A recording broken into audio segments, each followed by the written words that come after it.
Hi guys, അപ്പോൾ ഇന്ന് ചെറിയൊരു കാര്യം പറഞ്ഞുതരാം കേട്ടോ. അതായത് ആരെങ്കിലും നമ്മളോട് അവരുടെ പ്രൈവറ്റ് കാര്യങ്ങൾ, അവരുടെ സ്വകാര്യത നമ്മളോട് മാത്രമായിട്ട് പറയുന്നുണ്ടെങ്കിൽ അതൊരിക്കലും മറ്റൊരു ഗ്രൂപ്പ് ഓഫ് ആളുകളുടെ ഇടയിൽ വെച്ചിട്ട് നമ്മൾ സംസാരിക്കാതിരിക്കുക. ആ ഒരു കാര്യം നമ്മൾ പ്രത്യേകം മനസ്സിലാക്കുക. അത് അവരെ വളരെയധികം വിഷമിപ്പിക്കും. അവർക്ക് മറ്റുള്ള ആളുകളോട് പറയണമെങ്കിൽ അത് എന്നെ ആകാമായിരുന്നു. നമ്മളോട് ഒരാളോട് മാത്രമായിട്ട് അവർക്ക് സംസാരിക്കേണ്ട ഒരു കാര്യവുമില്ല. അപ്പോൾ അത് അവരെ വളരെ വേദനിപ്പിക്കുക എന്നുള്ളൊരു കാര്യം നമ്മൾ മനസ്സിലാക്കുക. അത് മാത്രമല്ല, അവർ നമുക്ക് വളരെയധികം ഒരു പ്രയോറിറ്റി അല്ലെങ്കിൽ ഒരു ബഹുമാനം, ഒരു ആദരവൊക്കെ നമുക്ക് അവർ തരുന്നുണ്ട്. ഈ ഒരു കാര്യം കൂടി നമ്മൾ മനസ്സിലാക്കുക. അപ്പോൾ നമുക്ക് ഈ കർമ്മ എന്നുള്ള സാധനം തിരിച്ചടിക്കും എന്ന് പറയുന്നത് മറ്റൊന്നും കൊണ്ടല്ല.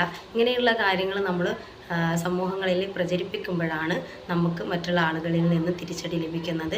ഈ ഒരു കാര്യം മനസ്സിലാക്കി തന്നെ മുന്നോട്ട് പോവുക. ഇങ്ങനെയുള്ള ആളുകളുടെ ജീവിതത്തിൽ വിജയം ഉറപ്പാണ്. Okay, thank you.